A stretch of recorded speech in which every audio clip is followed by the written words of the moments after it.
13 को पद 16, 17 अनि 18बाट चाहिँ म यो कुरा भन्न गइरहेको छु, जो चाहिँ जुन त्यो पशुको छाप भनेको छ अनि ज्ञानीले पत्ता लाउनु भन्नुभएको छ वचनमा है 666।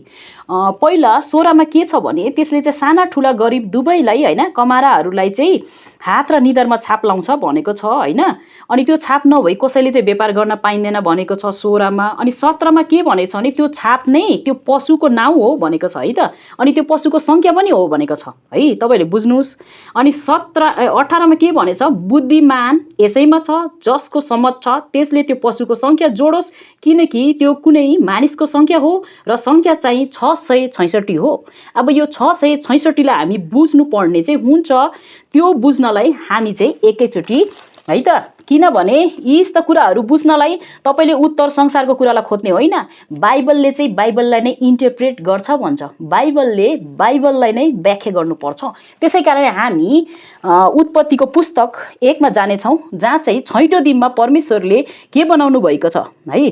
6औं दिनमा चाहिँ परमेश्वरले बनाउनु भयो हैन। त्यसमा चाहिँ जीवित प्राणीहरू अर्थात् जात जातका पशुहरू, घस्रने जन्तुहरू, जात जातका वन पशुहरू उत्पन्न गरियो हैन 6औं दिनमा। अनि यो वन पशु हरेक प्रकारको जमिनमा हुने जानवरहरू परमेश्वरले सृष्टि गर्नु भएपछि 6औं दिनमै परमेश्वरले मानिसलाई आफ्नै स्वरूपमा बनाउनु भयो। अनि परमेश्वरले आफ्नै स्वरूपमा मानिसलाई बनाइसक्नु भएपछि 6औं दिनमै परमेश्वरले के गर्नुभएको छ, यहाँ हेर्नुस्, तिनीहरूले समुद्रका माछाहरू, आकाशका पन्छीहरू, पाल्तु पशुहरू र जमिनमा चलहल गर्ने सबै जन्तुहरूमाथि अधिकार गरून्।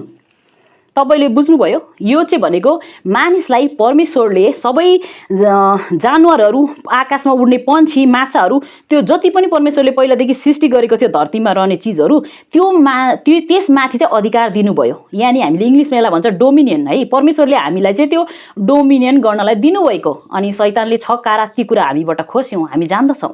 त्यसै कारणले यो कुरा तपाईले बुझ्नुपर्छ। 666 भनेको पहिलो मानिस र पशु भनेको छ, बुझ्नुभयो। पहिलो 6औं दिनमा परमेश्वरले के सृष्टि गर्नुभयो त, जानवरहरू, पशु भनिन्छ हैन। अनि दोस्रो दिनमा मानिस हैन, मानिस।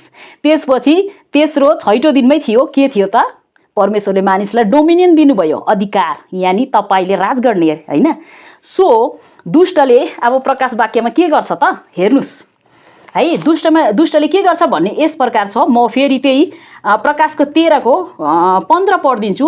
त्यस पहिलो पशुको मूर्तिमा सास हालिदियो, अनुमति त्यसलाई दियो, यस हेतुले कि पशुको त्यो मूर्ति बोल्न सकोस् र त्यस पशुको मूर्तिलाई नपुज्ने मारियोन्। बुझ्नुभयो, पशु भनेको छ है त, तपाईले बुझ्नुभयो। 666 को अर्थ त्यही नै हो। धेरै कुरा अर्थ नलगाउनुस्, क्यूआर कोड पनि नलगाउनुस्, यो त्यो भनेर नबस्नुस्। यदि तपाईहरू जब परमेश्वरको समय आउँछ, यदि तपाईहरू, हामीले यसलाई र्याप्चर भन्छौँ, यदि भएन भने गाह्रो पर्ला। अनि यही नलाउनुस्, सुई हुन्छ, यो जे पनि हुनसक्छ। सो बुद्धिमती गर्नुहोस्। त्यसले के गर्छ भने, एक त त्यो मान्छे हुन्छ, मान्छेकै स्वरूप हो, त्यो मान्छे नै हुन्छ हैन। तर त्यसको हृदय मान्छेको हुँदैन, त्यसको सोल हुँदैन, त्यो टोटली बिस्ट हुन्छ। तपाईले जानवरले देख्नुभएको छ, जानवरले कहिले प्रेम जगाउँछ त, जानवरको इमोसनल हुन्छ, हुँदैन नि। सो त्यसको प्राण हुँदैन के, त्यो मानिस हो, हामी जस्तै रूपको हुन्छ है, एन्टिक्राइस्ट। सो तर त्यसको हृदय मानिसको हुँदैन, त्यो टोटली बिस्ट हुन्छ। जानवर कस्तो हुन्छ, तपाईले कोही जानवर देख्नुभएको छ अलिकति खुस्किएर कसरी मान्छेहरू मार्न लखाड्छ नि, त्यो बुल फाइटहरू देख्नुभयो होला नि, हो टोटली त्यो बिस्ट ओभर कन्ट्रोल हुन्छ है, एउटा त्यसको साइन हैन, चिन्ह। अनि त्यसपछि के गर्न खोज्छ त, त्यसले डोमिनियन गर्न खोज्छ, मान्छेमाथि राज गर्न खोज्छ। हुनु त अहिले हामीसँग राज गर्ने हैन, हाम्रो आफ्नो देशको प्रधानमन्त्रीहरू छ, तर त्यो समय आउँछ कि एउटैले सबैलाई राज गर्न खोज्छ।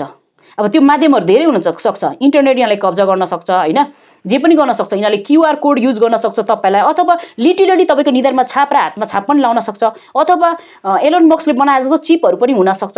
सो म एउटा कुरा भन्छु, यो कुरा हुन सक्छ, त्यो कुरा होला भनेर नबस्नुहोस्।